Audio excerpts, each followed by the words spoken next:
अच्छा, अब ये हो गई भारत की कंपनियों की बात। अगर भारत के अलावा अगर हम अमेरिकी कंपनियों की बात करें तो उन पे क्या फर्क पड़ेगा?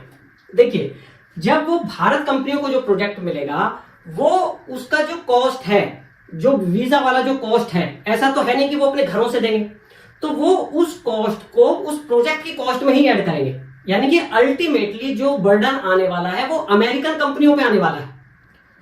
जो प्राइस लिया जाएगा वो तो क्लाइंट से ही लिया जाएगा ना, जो खरीदने वाला है। तो अमेरिकी जो कंपनी है उनको वो सारे प्रोजेक्ट्स महंगे पड़ने वाले हैं, उनकी कॉस्ट बढ़ने वाली है। ये हो गई अमेरिकी कंपनियों की बात। ठीक है, अब हम बात करते हैं अमेरिका की। अमेरिका पे इस पॉलिसी का क्या फर्क पड़ने वाला है? देखिए, अभी अमेरिका जो है वो सुपर शक्ति क्यों माना जाता है, वो टॉप पर क्यों कंसीडर किया जाता है? क्योंकि उसकी जो टेक्नोलॉजी है वो सच में टॉप पर है। वो टॉप पे क्यों है? क्योंकि वहां जो दुनिया भर का, पूरे वर्ल्ड का जो हाईली रिफाइंड जो स्किल है वो वहां पे है। यानी कि जो हाईली स्किल्ड प्रोफेशनल हैं वो अमेरिका जाते हैं, क्योंकि वहां हाई वैल्यू जॉब्स अवेलेबल है।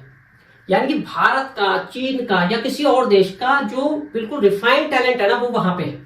इस वजह से वहां की जो टेक्नोलॉजी है वो टॉप पर है।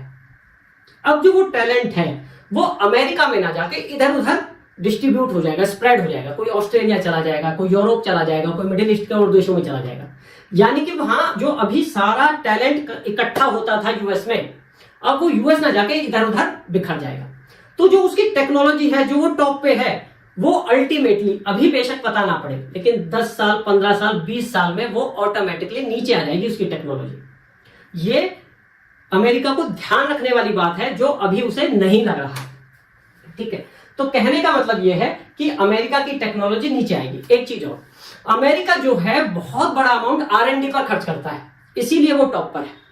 जो अमेरिकन कंपनीज हैं वो एक बार को फिर भी अफोर्ड कर सकती हैं, लेकिन जो यूनिवर्सिटीज हैं, आप देखते होंगे अमेरिका की जो कंपनीज हैं या अमेरिका की जो इंस्टीट्यूट्स हैं, वहां की जो यूनिवर्सिटीज हैं, कोई ना कोई उनका रिसर्च पेपर मार्केट में आता रहता है कि भाई ये रिसर्च हुई है, इसमें ये पाया गया है। तो जो यूनिवर्सिटीज हैं अमेरिका की वो अफोर्ड नहीं कर सकती इतनी फीस, तो जो वो स्कॉलर्स बुलाते हैं बाहर से, उनका वहां आना बहुत मुश्किल हो जाएगा, बहुत कम हो जाएगा। तो वो जो रिसर्चेज हैं उस पर बहुत भारी कमी आने वाली है इन फ्यूचर्स। रिसर्चेज पे कमी आएंगी तो टेक्नोलॉजी ऑटोमेटिकली यूएस की नीचे आ जाएगी। तो आप ये देखोगे कि आने वाले 15-20 सालों में अमेरिका जो टॉप पर है उसके बहुत सारे कॉम्पिटिटर्स खड़े होने वाले हैं और वो उस पोजीशन को लूज कर सकता है।